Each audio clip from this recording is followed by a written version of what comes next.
कल इवनिंग में शोपियान पुलिस को एक इत्तला मिली थी कि मनिहाल विलेज में 4 टेररिस्ट छिपे हुए हैं। आर्मी सीआरपी पुलिस कॉर्डन डाली और हम लोग अपील किए। इनफैक्ट उसमें से एक टेररिस्ट के वाइफ को भी ले गए, हम लोग अपील करवाए, बाकी की फैमिली में अपील किए, लेकिन सरेंडर नहीं किया और उधर से अंदर से घर के अंदर से फायरिंग किया। फिर इनकाउंटर शुरू हो गया।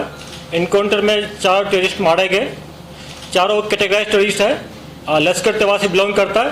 हालांकि अपने आप को सो कॉल्ड लश्कर मुस्तफ़ा बोलता है, लेकिन हम लोग टीआरएफ, पेप, एलईएम को उतना तरजीह नहीं देते हैं। ये फेक नेम्स हैं, ये सब ऑफशूट है एलईटी का, कोई जैश मोहम्मद का। तो ये सारे हमारे कैटेगराइज, हमारे लिस्ट में ये एलईटी के नाम पर है। 3 पिस्टल एक के मिला है। मैं चारों का नाम बताता हूँ। एक है रईस अहमद भट्ट जो अक्टूबर लास्ट ईयर से एक्टिव था। दूसरा है आमिर सफ़ी मीर जो फरवरी 2021 से एक्टिव हुआ इसी साल।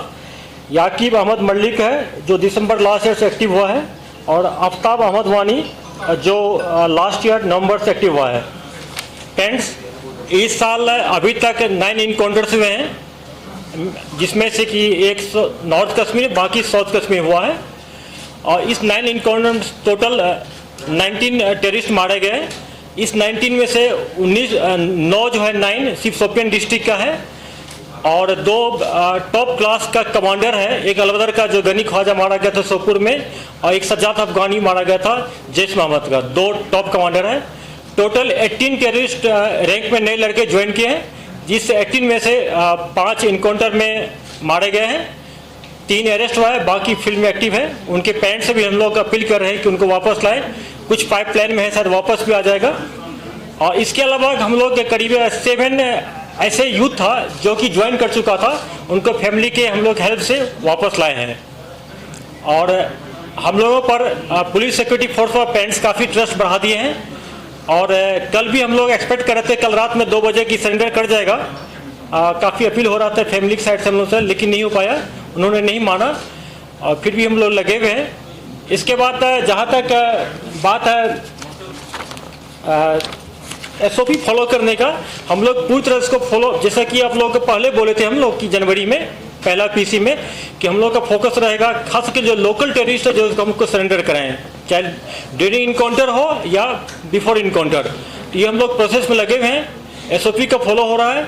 सिक्योरिटी फोर्स बहुत प्रोफेशनली वे से ढंग से काम कर रही है। और इसका ही नतीजा है कि इस साल 19 मिलिटेंट मारे गए। उस 19 में से कोई भी सिविलियन का डेथ नहीं हुआ है। ये फैक्ट है कि हमारे एक आर्मी के जवान का देहांत हो गया था, शहीद हो गए थे आईडी ब्लास्ट में। पुलिस का एक इनकाउंटर में बदगाम मारे गए हैं, शहीद हो गए थे। और 2 जो हमारे पुलिस वाले पर फिटाइन टाइप का हमला किया था बागत में, उसमें शहीद हो गए। टोटल पुलिस और सिक्योरिटी फोर्स मिला के 4 शहीद हमारे हुए हैं। हम लोग अपने ऑपरेशनल स्किल को बढ़ा रहे हैं कि कोई कोलेटरल डैमेज नहीं हो और हम को भी लॉस कम हो। कल के इनकाउंटर में आर्मी के जवान थोड़ा जख्मी हो गए, अभी उनका हालत बिल्कुल ठीक है, हॉस्पिटल में है। जहाँ तक रेडिकेशन का बात है, पाकिस्तान अभी तक बाज नहीं आया है। अभी भी हम लोग 7 नए टेररिस्ट इंट्रोगेशन बात किए, उनसे पता चला कि पाकिस्तान से उन्होंने प्रूफ भी देखा है कि सोशल मीडिया पर किस ढंग से उसको इंस्टिगेट किया जा रहा है, रेडिकलाइज किया जा रहा है। दूसरी बात ड्रग्स है, ड्रग्स भी काफ़ी पाकिस्तान से आ रहा है। हमारे लड़कों को यूथ को ख़राब किया जा रहा है। इससे मैं पेरेंट्स से अपील करता हूँ कि अपने बच्चों को संभाल रखें, उनसे काउंसलिंग कराएंगे। अगर कोई बच्चा किसी का, अगर बेटा हो चाहे लड़कियां हो, अगर ड्रग्स लेती है, हमारे पुलिस का जो हॉस्पिटल है ड्रग्स डिटेंशन सेंटर, वहां जाए, उसको हम लोग पूरा हेल्प देंगे, करेंगे, उनको मिनिस्ट्री में लाएंगे। उसके अलावा मैं उन लड़कों से खास करके ज्वाइन कर लिया, उनसे अपील करता हूं कि 2 टाइप का, या तो आप पहले आ जाएं या इनकाउंटर में जब आपको मौका मिलता है तो उस टाइम ही आपको मौका दिया जाएगा सरेंडर करने के लिए, आप उसमें आ जाए। आपके साथ कुछ नहीं होगा, हम लोग आपको एक्सेप्ट करेंगे, कोई दिक्कत नहीं होगी। बाकी समर की जहाँ तक बात है, हम लोग पूरी तरह तैयार है। हम लोग का अपना प्लान बन गया है। कहीं कहीं हम लोग नाका को बढ़ा दिए हैं, कहीं कैंप को शिफ्ट कर रहे हैं। और जैसा कि हम सब जानते हैं कि इलेक्शन के बाद हम लोग को एडिशनल फोर्स मिल जाएगा और जहाँ जहाँ सिक्योरिटी का कमी है, जिस एरिया में सिक्योरिटी का कमी है, उसको हम प्लग कर लेंगे और बहुत ही सक्सेसफुल सेफ इंसिडेंट फील्ड यात्रा करवाएंगे हम लोग। कोई दिक्कत नहीं होगी। और लॉ एंड ऑर्डर की जहाँ तक बात है कि अगर किसी इनकाउंटर में छुटपुट पथराव होता है, देखिए एक चीज़ बात मानना पड़ेगा आपको, जब फायरिंग शुरू होता है तो हम लोग गांव से और उसके आसपास से घर से लोगों को निकाल लेते हैं। घर से निकालेंगे तो कहाँ रहेगा, इनकाउंटर साइड के बाहर रहेगा। तो इसका मतलब ये नहीं होता है कि वहाँ पर जुलूस जमा हो गया। ये लोग उसी गाँव के होते हैं, उसमें से 5-10 कुछ मिसक्रिएंट होता है जो पत्थर मारता है, उसको हम लोग ठीक से हैंडल कर रहे हैं। जिसका उसमें वीडियो में प्रूफ आता है या पिक्चर आया उसको अरेस्ट करेंगे हम लोग। कुछ को पीएसए में बुक किए हैं और आगे भी करेंगे। लेकिन ऐसा कोई वारदात नहीं हो रही है कि दूसरे गांव से लोग आके ज्वाइन कर रहे हैं पत्थरबाजी में। इश्यू कोई सीरियस नहीं है। मैं आप लोगों से अपील करता हूं कि इनको ज़्यादा इस बात को ज़्यादा ऐसा माहौल नहीं क्रिएट करें, फॉल्स नैरेटिव नहीं फैलाएं कि पथराई बढ़ गया है। जहां भी हो रहा है अंदर कंट्रोल कर रहे हैं हम लोग, बहुत ढंग से इसको कंट्रोल करेंगे, कोई दिक्कत नहीं होने देंगे। ड्रग्स की बात है, मैं आप लोगों से भी फिर से अपील करता हूं कि आप लोगों की मीडिया का कर्मी का, मीडिया फ्रेटर्निटी का ये ड्यूटी बनता है कि पेरेंट्स को और यूथ को अपील करें, उनको इस बीमारी से बचाएं। ये हमारे न्यू जनरेशन के लिए बहुत डेंजरस थिंग है। सिर्फ ड्रग्स से लोग मिलिटेंसी ज्वाइन नहीं करता, बल्कि बहुत सारे सोशल इविल है, क्राइम जो है उसमें भी इन्वॉल्व होता है, पढ़ाई छोड़ता है। हम लोगों का पुलिस का, सिक्योरिटी फोर्स का पूरा जोर रहेगा इस साल कि हम लोग माहौल को अच्छा बनाए। 2 चीज़ हम लोग मेंटेन करना चाहेंगे कि स्कूल कॉलेज कभी बंद नहीं हो, वो तब होगा जब कोई इंसिडेंट नहीं होगा, माहौल ठीक होगा। दूसरा है कि हम लोग का फोकस रहेगा, ऐसा हम लोग माहौल बनाए कि टूरिस्ट भारी भरकम मात्रा में यहाँ आए, कि लोगों को रोजगार मिले, यहाँ के लोग पैसा कमाए, सुख शांति यहाँ आए। अब मैं कल शाम को आई थी पुलिस की तरफ से, और आप लोग सब इस चीज़ से भी बिल्कुल वाकिफ़ हैं कि पुलिस, सीआरपीएफ और आर्मी के अंदर बिल्कुल 100% तालमेल है। तो बताए हुए प्लान के हिसाब से तीनों फोर्सेस अपने अपने प्लान के हिसाब से लोकेशन पर गई हैं। लोकेशन पर पहुंचने के बाद जैसे आईजी साहब बता रहे थे, सबसे पहले एक ही हमारी बटालियन से ही जो कि 44 RR है, वो जाके उसकी फैमिली तक पहुंची है। उसकी फैमिली, उसकी वाइफ को, उसके बच्चे को लेकर इनकाउंटर साइट पर गए हैं। 34 RR को उन्होंने उसको हैंड ओवर किया है, और 34 RR ने फिर इन लेडी को आगे बढ़कर पहले सरेंडर अपील कराई है। उसके बाद उसके बच्चे को भी फैसिलिटेट किया है, जो कि 4 साल का था, कि शायद उसके कहने से वो वापस आएगा। अभी हमें ये पता लग रहा है कि आकिब तो वापस आना चाह रहा था, पर अंदर बैठे हुए 1-2 और जो थे उन्होंने इसको रोक लिया था। तो शायद अगर वो आ जाता अपने दिमाग से तो शायद हम उसको बचा लेते। उसके बाद उसके ब्रदर इन लॉ को भी हमने आगे किया, उसने भी जाके उसको सरेंडर अपील के लिए कोशिश करी है। यही चीज़ तब भी हमारे को पेश आई, और तभी अगर आप देखेंगे रात से लेकर हम सुबह तक इसीलिए डिले कर रहे थे कि हम जितना हो सके कोशिश करें और सरेंडर ले सकें। पर जब वो सारी चीज़ें फेल हो गई और अंदर से फायर तेज हो गया, तब हमारे पास कोई चारा नहीं था कि अब हम अपनी अगली कार्रवाई कर सकें। तो आपके ज़रिए, मीडिया भाइयों के ज़रिए यही पैगाम हम सब की तरफ से, आईजी साहब की तरफ से और कोर कमांडर साहब की तरफ से, मेरी तरफ से, कि जो भी सरेंडर के लिए आना चाहता है लास्ट मोमेंट तक, सारी की सारी सिक्योरिटी फोर्सेस लोकल लड़कों के लिए कमिटेड है। अगर लास्ट मिनट तक भी हमारे पास होगा, हम अपनी जान की परवाह ना करते हुए फिर भी सरेंडर लेंगे। मेरे एक लड़के को जो 34 RR का था, जिसको गोली लगी है, वो गोली भी इसीलिए लगी है क्योंकि वो कवर लेकर आगे जाके उसको लाने की कोशिश कर रहा था। अगर हम ये सब ना करते तो शायद ये एनकाउंटर आधा घंटा भी ना चलता। तो पहला पॉइंट ये है। दूसरा पॉइंट ये है कि जैसे आईजी साहब बता रहे थे, काफ़ी लड़के भारी तादाद में इनडायरेक्टली हमारे तक अपने पैगाम पहुंचा रहे हैं कि वो वापस मेन स्ट्रीम में आना चाह रहे हैं, पर उनके एक आध कोई रिंग लीडर होते हैं जो उनको रोकते हैं। तो आपके ज़रिए अगर हमारा ये पैगाम गांव-गांव तक जाए कि जो भी वापस मेन स्ट्रीम में आना चाहता है, हम उसको बहुत खुशी से वापस शामिल करना चाहेंगे। सारी सिक्योरिटी फोर्सेस उसके लिए भी कमिटेड है। लास्ट मैं 34 RR, 2 सेक्टर RR, सीआरपीएफ और जेकेपी जो कि बिल्कुल एलीट पुलिस फोर्स बन चुकी है, उन सबको कोर कमांडर साहब की तरफ से, मेरी तरफ से बहुत बहुत धन्यवाद कहना चाहूँगा, क्योंकि इतने प्रोफेशनल तरीके से जो आजकल ऑपरेशंस हो रही हैं वो तब तक नहीं हो सकती जब तक टोटल समन्वय ना हो। Thank you. देखिए, पाकिस्तान हरदम चाहेगा इन्फिल्ट्रेशन को बनाए रखने के लिए, इसमें कोई दो राय नहीं है।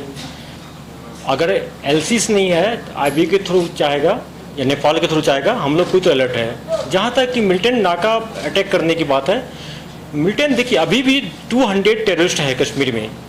तो ये एक्सपेक्ट करना कि मिलिटेंट साइड से कोई कार्रवाई नहीं होगा, ये ठीक नहीं है।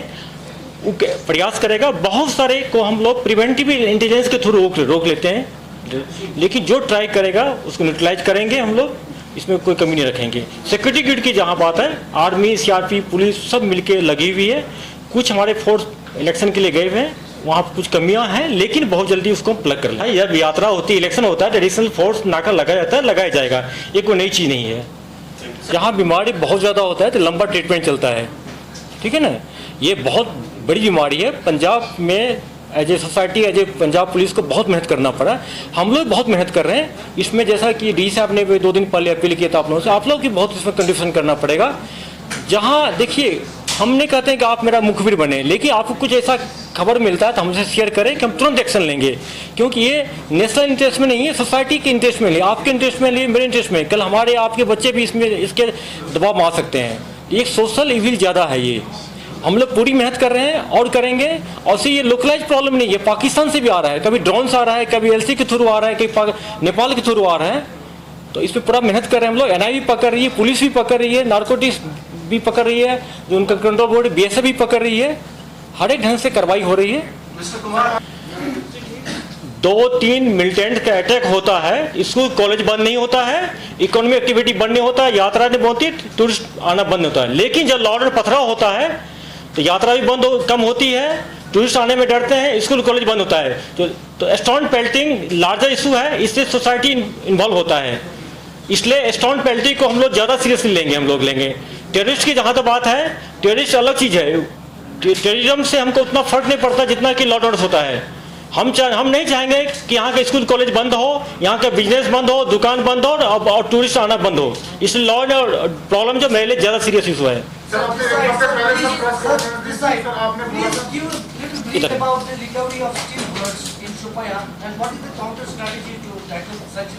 Which blood? एपी राउंड जो है कोई नई बात नहीं है। आपको पता है कि इसके लिए 4 लेवल 4 का बीपी पैलेट्स होना चाहिए। हमारे पास कुछ है और कुछ हम लोग प्रिपेयर कर रहे हैं। और ऐसी बात नहीं है कि आप पहले प्रोटेक्टिव गियर नहीं था, हेलमेट नहीं था, पैड नहीं था तो लोग क्रिकेट नहीं खेलते, फिर भी खेलते थे। पहले ऑपरेशन नहीं होता था। हम लोग जो यंग एसपी थे तो बुलेट गाड़ी नहीं था, फिर भी चलते थे हम लोग। ये हमारे लिए इशू नहीं है कि मिलिटेंट के बाद एपी राउंड है कि क्या कौन सा हथियार है। हमारे लोग बहुत प्रोफेशनल हैं, बहुत हिम्मत वाले, ब्रेव हैं, उसका मुकाबला करेंगे और उसको न्यूट्रलाइज करेंगे। देखिए, डैमेज होता है ये हम लोग आग लगाने से नहीं होता है। मिलिटेंट भी के पास बहुत सारा ग्रेनेड होता है। जब फायरिंग होती है हम लोग टीयर स्मोक सेल डालते हैं, ग्रेनेड लॉन्च करते हैं, यूवीजेल मारते हैं, उससे आग लगती है। कोई आग लगाता नहीं पूरा। जहाँ कंजेस्टेड घर होता है वहाँ एक से ज़्यादा टारगेट हाउस से ज़्यादा घर जलने के चांस रहता है, हुआ भी है। उसको अनअवॉइडेबल सिचुएशन होता है। उसके लिए हम लोग फायर ब्रिगेड व्हीकल को नज़दीक लाते हैं। आप देखे होंगे कि लास्ट इनकाउंटर में शोपियन में हुआ था, कितना अच्छा हुआ था कि ठीक है 3 हाउसेज जल गए, लेकिन उसके बगल में मस्जिद शरीफ से उसमें एक भी चिंगारी नहीं लगा, क्योंकि हम लोग पहले से 500 व्हीकल लेकर रखे हुए थे, उसको लोकलाइज रखे, बाहर नहीं बढ़ने दिए। तो ये हम लोग के लिए इस क्वालिटेटिव डैमेज को हम लोग कम कर सकते हैं, रोक नहीं सकते हैं। और इसमें जोशी साहब कुछ बोलना चाहेंगे ऐड कीजिए। सबसे पहले आप लोग ये भी देखते होंगे, हर ऑपरेशन से पहले सबसे पहली कार्रवाई as a matter of SOP ये होती है कि जितने सिविलियंस हैं हम उनको बाहर निकालते हैं। उसके बाद इमीडिएटली हम लोग अनाउंस करना शुरू करते हैं कि आप भी बाहर आ जाइए। तो मैं आपके जरिए तमाम सोसाइटी को ये भी कहना चाह रहा हूँ, अगर उसी लेवल पर कोऑपरेशन हो जाए तो फायरिंग शुरू नहीं होगी, और फायरिंग शुरू नहीं होगी तो आग लगने के चांसेस भी कम हो जाते हैं। जैसे कि साहब कह रहे हैं, पिछली बारी शोपियां में 3 घर थे, तीनों घर double storey, triple storeyed, in fact एक के साथ एक लगे हुए। एक घर के अंदर हाइड है, तीनों घर कनेक्टेड है, वो कभी इधर जा रहा है कभी उधर जा रहा है। फायरिंग इसलिए पूरे घर में फैल रही है। और इस टाइम के ऊपर सबने घर के अंदर घास को 3-3 मंजिला स्टोर करके रखा हुआ है। उन तीनों घरों में इतनी आग थी क्योंकि वो सारी घास ने आग पकड़ी हुई थी। और उसके बाद हमारा ध्यान ज्यादा ये था कि वो आग बुझे, बजाय इसके कि हम लोग ऑपरेशन को पूरा कर सकते। तो एसेंशली मैं 2 पॉइंट को दोहरा रहा हूँ। ये आग इसलिए लगती है क्योंकि वो एक प्रोफेशनल हैजर्ड है, और वो अवॉइड इस तरह हो सकती है कि अगर सोसाइटी कोऑपरेट करके, जिस तरह हम जब अनाउंस करते हैं वो उसी टाइम पर उसको वो बाहर लाने की कोशिश करें हमारे साथ, तो फायरिंग होगी नहीं। और इंसेंडियरी नेचर होती है मोस्ट ऑफ द राउंड्स की, जिसकी वजह से आग लगती है। कुछ एक मिसक्रिएंट्स भी होते हैं टेररिस्ट के अंदर ही, जो कि उस टाइम के ऊपर अभी मैं ये बिल्कुल आपको कंफर्म नहीं कर सकता, आईजी साहब चेक करा रहे हैं कि एक आध मिसक्रिएंट जो टेररिस्ट होता है वो खुद भी आग लगा देते हैं, पर उसका फिर बाद में इल्जाम आप लोगों की तरफ से काफी लगता है। Thank you. नाजरीन, अगर आपको हमारी प्रोग्राम पसंद आए होंगे, बेल निशान पे बटन दबाकर हमारी चैनल